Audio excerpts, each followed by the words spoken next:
Hello. Welcome back to the True Seeker Spotlight interview. I'm Adam Jones, the Communications Director for the Tulsa County District Attorney. I have with me Paige Phillips, Assistant District Attorney in our office on the Kid Crime Team. I want to first of all say thank you to our partners at Tulsa County for allowing us to use their amazing studio. And I want to start by asking you, Paige, why did you decide to become a prosecutor? Sure. So I am Tulsa born and raised. I had a volleyball coach actually as kind of when I started in sixth grade, who was a detective with the Tulsa Police Department. And she was a detective specifically on the child crisis team. She became sort of a mentor to me and was someone who I was really close to in my life. And I became super familiar with her work, and I just thought I want to do something that has to do with kids in some way, somehow, that protects them. As I began to age, I realized I did not want to be a cop. But essentially, We love cops, though. We love cops. Love I just cops. knew it wasn't the route for me. And someone, I don't even remember who, someone put a bug in my ear. Well, what if you were a prosecutor? What if you prosecuted these crimes? And I think I was in 8th or 9th grade when that happened. And from then on, it clicked for me.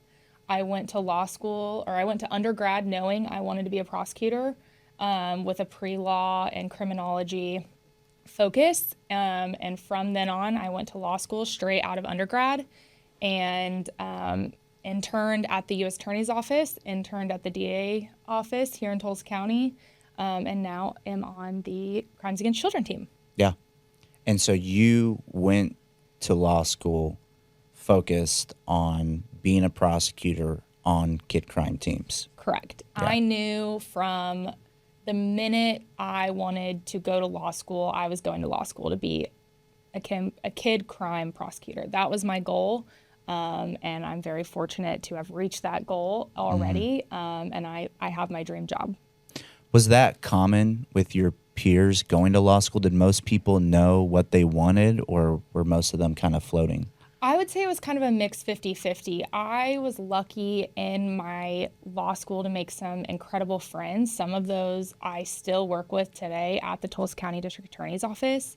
And there was a group of us who very much knew that is what we wanted to do, especially after interning at the District Attorney's Office. It became increasingly clear that we made the right decision, and that is where we wanted to work. I think it's 50-50. I think once people intern there, sometimes you catch the bug and you don't want to leave. And that did happen to a few of my friends as well. Okay. So tell us about the KID team. What's the nature? What does that mean? Sure.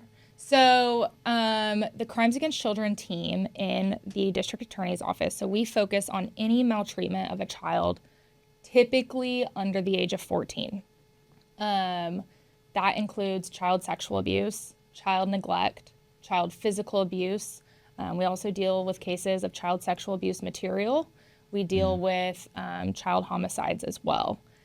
So any maltreatment at all that happens to a child under the age of 14, even if they are disclosing now as an adult, but it happened to them when they were a young child, we are handling those cases.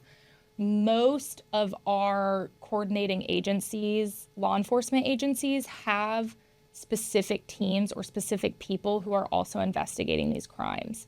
Crimes against children are a very nuanced type of crime.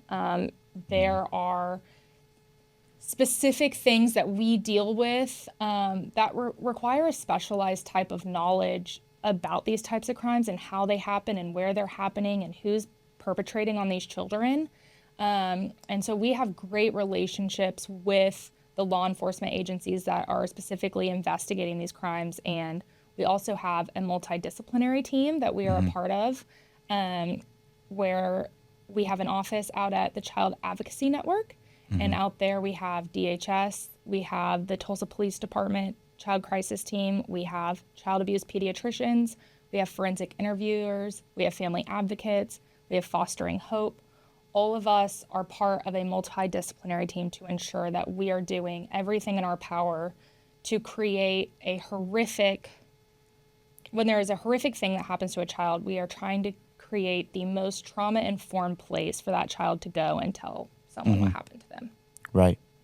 So the office is what we call vertically aligned and not horizontal. And I guess what that means is the district attorney has decided that he's going to create these specialized teams that have this specialized knowledge and really a passion for the nature of the work. And I think that that's great that you have found a place in there, but can you talk a little bit more about what does specialized knowledge for this type of crime mean?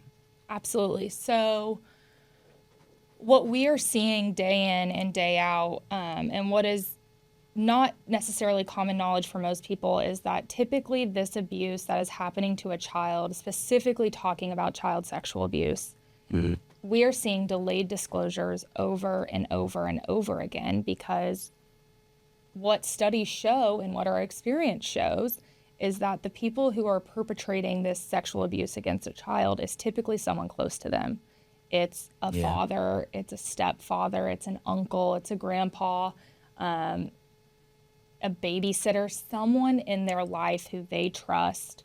And what we are seeing is that these children are being told by someone they love, keep this a secret, or if you tell, I'll go away, or if you tell, you'll get in trouble. And it's these people that are in positions of trust to these children. And that really creates and fosters an environment where this abuse continues, and it continues, and it continues until a child either is brave enough to tell someone what's going on, or they may accidentally tell someone what's going on, not even realizing what's really happening to them. And I think it's this knowledge and this experience in these types of cases that you really have to know how to prosecute them and investigate them, because we are not having an overwhelming amount of DNA evidence, because so often it's gone by the time a child has the courage to say something. So we are looking at a completely different type of evidence. We are dealing with reteaching juries that this is not stranger danger. So many of us were taught as children. This is happening in their own home. This is happening in their own school. This is happening in their own daycare, whatever it may be. We are having to reteach the public that this is happening by the very people who are supposed to protect our children. It's probably the most difficult set of crimes we can think about. Sure. I mean, you're talking about dead babies, abused babies, sexually abused children. How are you able to remain passionate about prosecuting these cases? I mean, you told me about a case yesterday where a mother has beaten her own baby. Out of really a stupid reason. There's no reason ever to do that, but just the total depravity that you see has got to be disheartening. But you're still passionate about this. You're not undeterred by those realities. What are you clinging to? What is helping you overcome those really traumatic experiences that you're seeing on a daily basis? Talking to these children, there is nothing that can describe the feeling of talking to a child who has been told for years, months, weeks, you name it, who has been told, I don't believe you, this isn't happening to you, which we see so often. There is no feeling like sitting across from a child and telling them and being the first person to tell them, I believe you, I'm going to fight for you, and I'm going to do everything I can to hold this person accountable for what they did to you. And that is something that gets you out of bed every single day. And it is worth the hard content, and it is worth every hard conversation and every hard day of hearing horrific and seeing horrific things, because children are so innocent and are so often victimized and manipulated because they are told over and over, do not say anything. And to sit in front of a child and tell them you believe them and you are going to fight for them is one of the most empowering feelings you can feel as a prosecutor. Mm-hmm. Yeah, thank you for sharing that. You are a subject matter expert in this area. You've seen a lot of things that could have been prevented, that could have been stopped. What is a safety tip that you feel like the public really needs to be aware of? Yeah, absolutely. So I said it a little bit earlier, stranger danger, not that that is not something that can happen and not something that I've never seen before, but talk to your kids, talk to them about body parts, really have these conversations earlier on than you probably feel comfortable having them. Mm-hmm.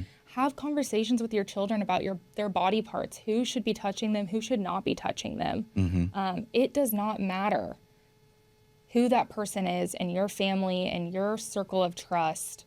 They need to know that no one should be touching those parts. They need to know that if someone they love does touch them, it's okay to tell somebody. Mm-hmm. And having these conversations earlier on, although it may feel awkward and probably earlier on in the birds and the bees talk that you would want to have with your child, we so often, when we have cases where children are disclosing immediately, which is not as often, it is very clear that usually the parent has had these conversations early on in their childhood and has made a safe place for them to know that they can tell. And I think that is the biggest difference I see in children feeling safe to disclose. Yeah. Well, my experience has been that prosecutors don't get a lot of thank yous. They're very much behind the scenes. And I just want you to know that myself, and I think everybody watching this, wants to thank you. Thank you. For doing what you do, because what you're doing is some of the hardest stuff that comes across our office. And we're grateful for you and grateful for your passion. And I want you to do everything that you can to continue to cling to those things that are making you move forward. And I want to thank all of you for joining us. Find truth, seek justice, and we'll see you next time.